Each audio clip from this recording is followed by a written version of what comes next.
This is more about living in the time of the coronavirus epidemic. COVID-19 numbers are still high, but they're dropping. If that continues, the field mouse has said that he will back his curfew off to midnight. Further improvement, and he would eliminate it altogether. I'm torn, he said. It's my curfew, and I love it. I know it has saved many lives.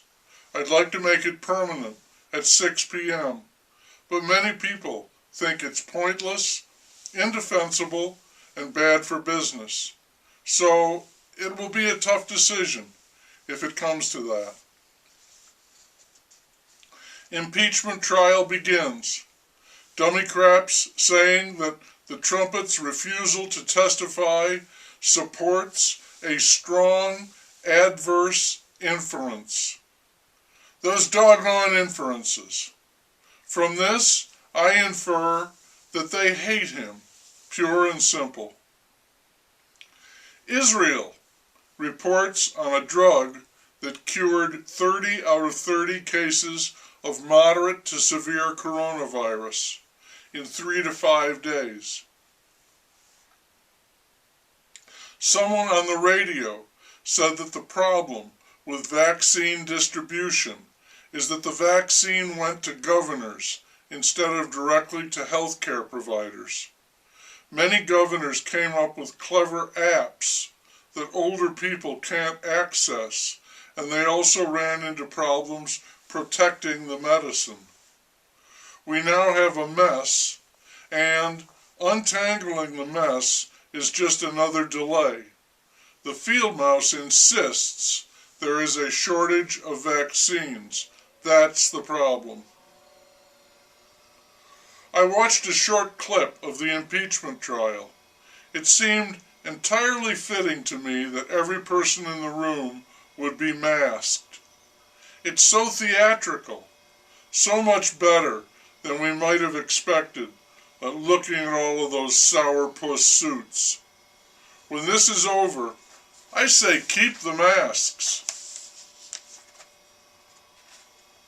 The trumpet's lead attorney called the rampage an horrific event. He was affable, folksy, the absolute opposite of the trumpet, maybe just the man for the job.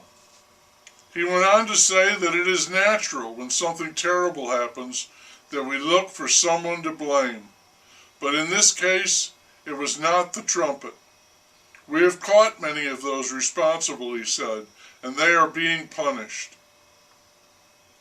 It was easy to see, even through the masks, that no one was buying this. If you want to stay tuned to what is going on in our society, you have to understand what people mean when they say woke and cancel culture. Woke traces back to the 1940s in black communities, and it means having social awareness. So if you ain't woke, you ain't with it. Woke is being hip to what's going on, and even more, usually agreeing with it. Cancel culture deals with people who are not woke, or who are seen as outright opponents. They are ostracized in public and, more often, on the internet, as when someone is taken down from Facebook or Twitter. If you are not woke, you have probably been canceled.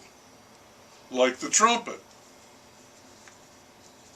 The Senate, no surprise, listened to the argument that the trial was unconstitutional, then voted to go ahead with it, an initial setback for the trumpet. COVID-19 numbers continue to decline, but the number of deaths is rising sharply. I have not heard an explanation for this, but it holds true day after day.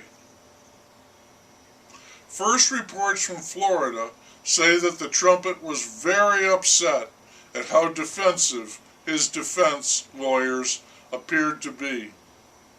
And now that the trial is on, the ringing, emotional denunciations are being heard.